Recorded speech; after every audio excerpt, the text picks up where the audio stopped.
I woke up in the hospital room to the worried murmurs of my parents. As I opened my eyes, relief washed over them. "Thank God, Ria," whispered my father, while my mother wiped away tears. I assured them, "I'm fine.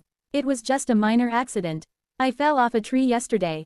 As we talked, a nurse entered to check my vitals. She was kind, but I noticed my parents couldn't stop staring at her.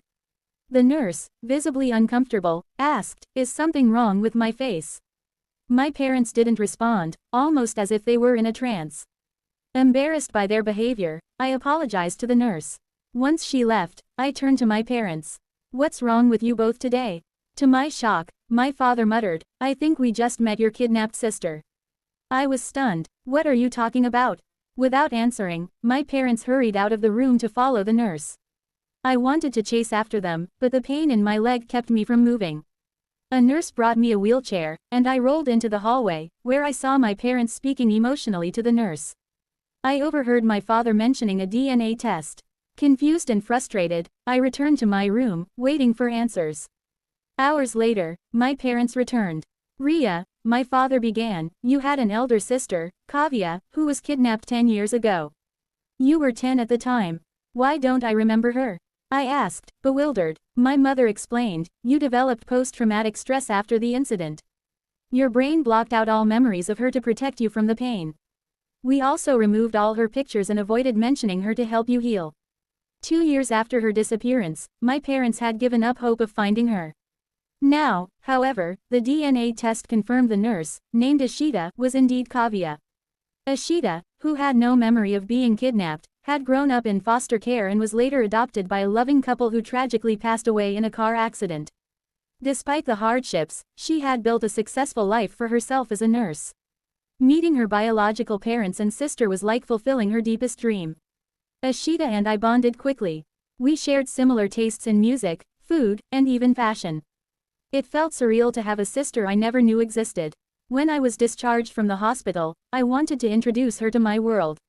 One night, I took Ashita to a friend's party. While there, I noticed a charming guy standing alone.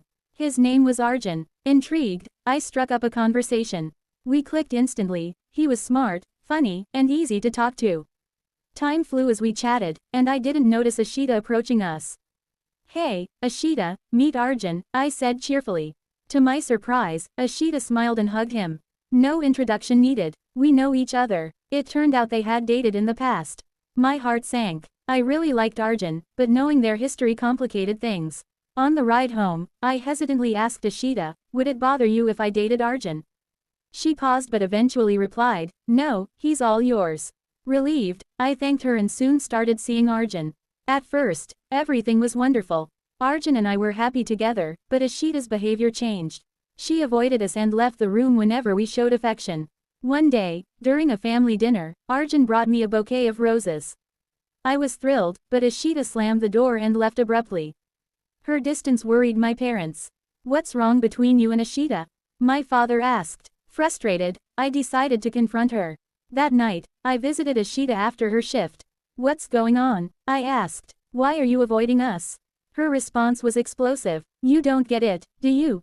You had everything, mom, dad, a perfect childhood, while I was abused in foster care. And now, you've taken Arjun too, the one person I thought would come back to me." Her words left me speechless. I had no idea about her pain or that she still had feelings for Arjun. "But you told me I could date him," I whispered. She didn't reply, storming out of the apartment. I returned home, only to face my mother's anger. Ashita had told them about Arjun, framing me as the villain. "How could you do this to your sister?" my mom yelled. Furious, I snapped back, "Why should I be the one to sacrifice everything for her?" Later that night, I saw my mom reading some papers in the library. When she left, I couldn't resist looking at them.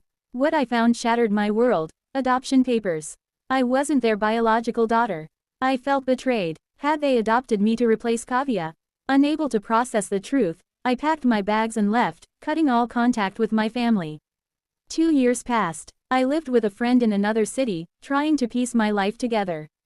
Despite my anger, I missed my parents. Their love for me had always been genuine, even if they had hidden the truth. Eventually, I decided to return. My parents were overjoyed to see me, and we began mending our relationship. Arjun had moved on, dating someone else, while Ashita stayed single. Rebuilding my bond with her was the hardest, but I was determined to make it work. In the end, we all learned that family isn't about perfection, it's about love, forgiveness, and the effort to stay together. Thanks for watching. Please like, share and follow.